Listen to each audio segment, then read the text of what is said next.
Okay, so the mathematicians took that angle and they said, we're going to take a point.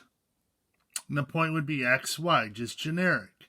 And we'll draw a segment to that point and drop a perpendicular, forming a right triangle.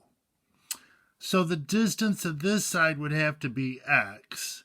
The distance of this side would have to be y, straight up. Then we can use Pythagoras to say that this would be x squared plus y squared equals r squared. Right triangle with Pythagoras. So if you solve for r, you square root both sides. And they call this r for the radius of a circle, which it forms when you're dealing with upper level math. And they said, let's do the trig functions. So we'll make this be our angle, alpha, Greek letter, so that adjacent over hypotenuse would be cosine. So cosine is x over r when you're using an ordered pair. Then opposite over hypotenuse is sine. That would be y over r. Opposite over hypotenuse is r. Tangent is opposite over adjacent, so that's y over x. So you need to write these down and keep it near your computer or wherever you do your notes.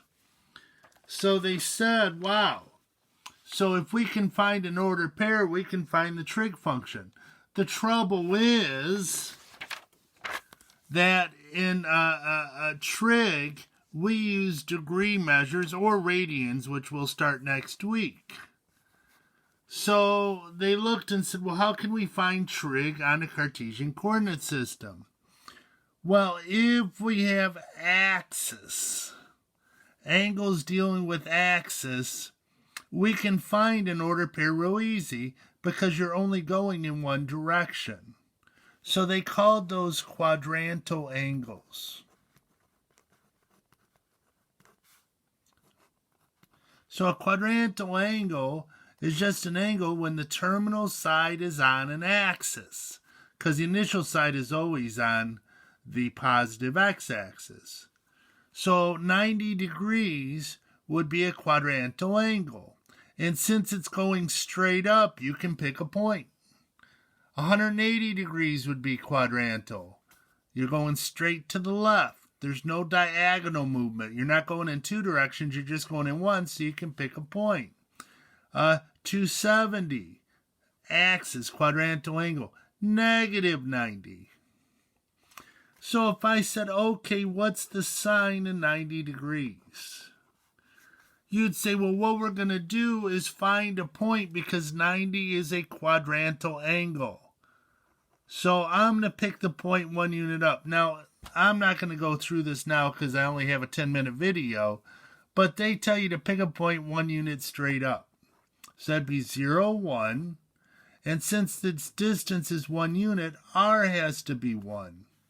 So x is 0, y is 1, straight up. So that means sine of 90, y over r. Have your chart stuck next to you here. Sine y over r, have that written down. So sine of 90 is 1. Then if I said, well, what's the cosine of 90? Again, use the same ordered pair. And cosine is x over r, so it'd be 0. Tangent of 90 would be a tangent is y over x, so it'd be 1 divided by 0. Oh no, it's undefined. Then you have the reciprocals. Cosecant of 90 would be 1. The reciprocal secant of 90 is reciprocal cosine, so it's undefined. And then cotangent of 90 would be 0, the reciprocal of that. So if I said chi cosine of 180, you'd say, oh, it's a quadrantal angle. Terminal side is on an axis, so pick a point. So x is negative 1, y is 0, r is 1 because it's 1 unit to the left.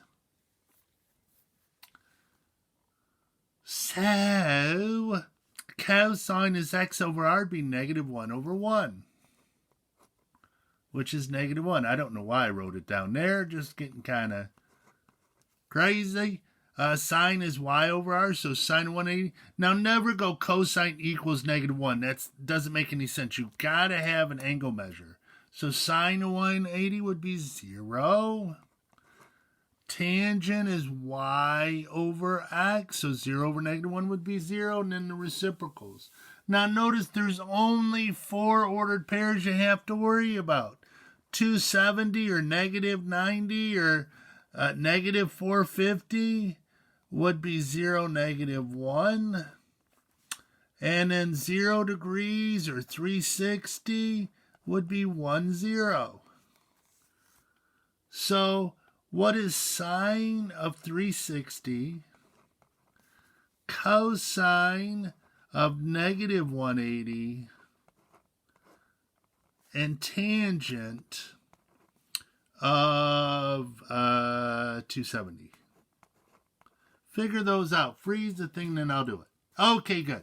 So now I'm picking points all 1 unit away, so therefore r is 1 for all of them. All of them. So sine is y over r. 360, the point is 1, 0, so it'd be 0 divided by 1 or 0. Cosine is, negative 180, so whoop, it'd be the point negative 1, 0. R is 1 because we're 1 unit away from the origin, and it would be negative 1 over 1, which is negative 1. Tangent's y over x, 270 is 0 over negative 1, so it'd be negative 1 divided by 0. Oh, it's undefined. So right now, cosine of 90, sine of negative 90, and tangent of 720. Well, we'll start with 720. And we'll go back up here. 720 is twice around, so you're back here. Tangent is y over x, so it'd be 0. Sine of negative 90, whoop, we'd use the point 0, negative 1. So, what did I say, sine? Sine is y over r. Negative 1 over 1 is negative 1. Cosine of 90, whoop, we're right here. We have the point 0, 1. Cosine's x over r, so 0 over 1 is 0. So that's your quadrantal angles. So, there you go. Next we do is reference angles. Woohoo! Thank you very much.